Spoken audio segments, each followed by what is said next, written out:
Sir YCP 18 లక్షల సైన్యం నిన్న వాళ్ళు సమావేశం జరుపుకున్నారు, సిద్ధం కావడం. అంటే వైసీపీ వాళ్ళు మేము ఊపులో ఉన్నట్టు కనిపిస్తుంది. కారణం ఏదైనా మొన్న కోటి సంతకాలు వచ్చాయి, రెండవది ఈ తీర్పులు కొన్నిట్లో కొన్ని ఆలస్యమయ్యాయి, కొన్ని వెనక్కిపోయాయి, వాళ్ళు అనుకున్నట్టుగా జరగలేదు. సో రెడ్ బుక్కి మేము ఏదో భయపడతామంటే మేమేం భయపడము, మేము గట్టిగా నిలబడ్డాం. సోషల్ మీడియాలో మాకు విపరీతంగా ఆదరణ వస్తుంది. సజ్జల రామకృష్ణారెడ్డి బహుశా ఆయన కూటమి వచ్చిన తర్వాత నెమ్మదిగా పెంచారు. నిన్న ఆయన పూర్తి స్థాయిలో మాట్లాడుతున్నారు. మనం ఒక సైన్యాన్ని డెవలప్ చేస్తున్నాం, 35 రోజుల పాటు చాలా భారీ కార్యక్రమం చేస్తాం. ఈ 35 రోజుల్లో ప్రతి ఊరిలో ప్రతి కార్యకర్తను కూడా కలుసుకొని సన్నద్ధం చేస్తాం. ఇవన్నీ చేసిన తర్వాత 16 నుంచి 18 లక్షల మంది సైన్యం ఏర్పడుతుంది.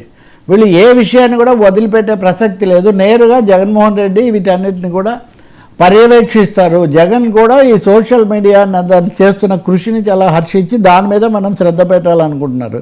దీనికి తోడు వాళ్ళు ఒక మార్కెటింగ్ టీమును కూడా తీసుకున్నట్టే కనిపిస్తుంది. ఖచ్చితంగా మార్కెటింగ్ టీం కొత్త వ్యూహం. ఈ ఎదురుదాడిలో వివాదాల్లో చిక్కుకోవడం కాదు, మనం అంతకంతకు ఇష్యూస్ చేసుకుంటూ పోవాలి, అలాగే సామాజిక వర్గాల మీద కూడా కేంద్రీకరించాలి అని నిర్ణయించుకున్నట్టుగా కనిపిస్తుంది. ఇవి రెండు ఒకదానికొకటి, వాళ్ళు అలా చేయగానే వీళ్ళిటి నుంచి పెంచటం అన్నది కూడా మనకు కనిపిస్తుంది. ఇది చేయకపోతే మన మీద మరింత దెబ్బతీస్తారు. దీంట్లో ముఖ్యంగా యూత్ను ఎక్కువగా భాగస్వాములను చేయాలి అన్నది కూడా ఒక లైన్గా పెట్టుకున్నట్టు కనిపిస్తుంది. యంత్రాంగాన్ని మిగతా వాళ్ళకు ఇక్కడికి ఒకటే ఉంది. జనసేనదే కొత్త పార్టీ ఏమో కొత్తది, తెలుగుదేశం పార్టీ వ్యవస్థాగతమైనది, సీనియర్స్కు కొంచెం వెనక్కు నెట్టి జూనియర్స్ బాగా పైకి రావడం అన్నది వాళ్ళకి అదొక సమస్య. ఆ రీఅడ్జస్ట్మెంట్ వాళ్ళకి జరుగుతుంది. వైసీపీ జగన్ దీని చుట్టే తిరగడం కాదు, యంత్రాంగాన్ని కింద వరకు పెంచుకోవాలి.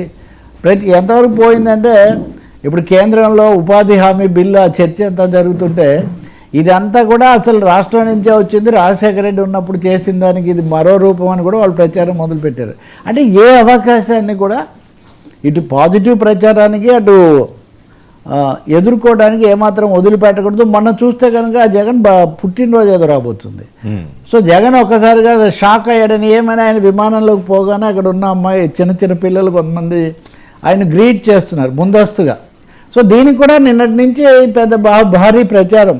అంటే వ్యక్తిగతంగా జగన్ ఫోకస్ చాలా నిలబెట్టడం, రెండవది ఇందాక మనం చెప్పినట్టుగా ఢిల్లీలో లాబియింగ్ పెంచటం, మూడవది క్షేత్రస్థాయిలో ఈ లక్షల మంది కార్యకర్తలను ఐడెంటిఫై చేయటం, లీగల్ టీములు కేసులు వాటిని బాగా కట్టుదిట్టం చేయటం, వీటన్నిటి ద్వారా ఒక దాడి. ఇప్పుడు పవన్ కళ్యాణ్ కూడా బహుశా ఇవన్నీ చూసి ఆయన స్పందించి ఉండాలి. ఈ ఒకరిని చూసి ఒకరు కదా, అదేది పామును చూసి ముంగీసాను చూసి పాము అన్న స్థాయిలో మేము వెనక్కు తగ్గామంటే తగ్గేదేలే, ఎవరు తగ్గేదేలే అంటున్నారు. ఇప్పుడు ఇంతకు ఇక్కడ సమస్య ఏమంటే తగ్గేదే లేదనేది ఒకటి.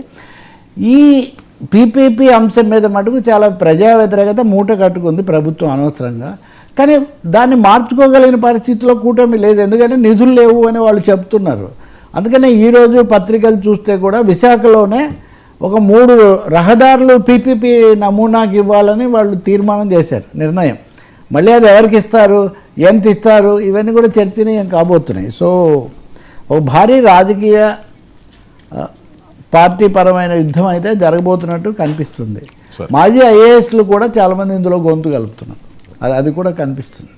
ఇవన్నీ బహుశా చంద్రబాబు కొంచెం ఎక్కువ అలర్ట్ కావడానికి ఇవన్నీ కారణం అయి ఉండాలి. Sir BRS బేరీ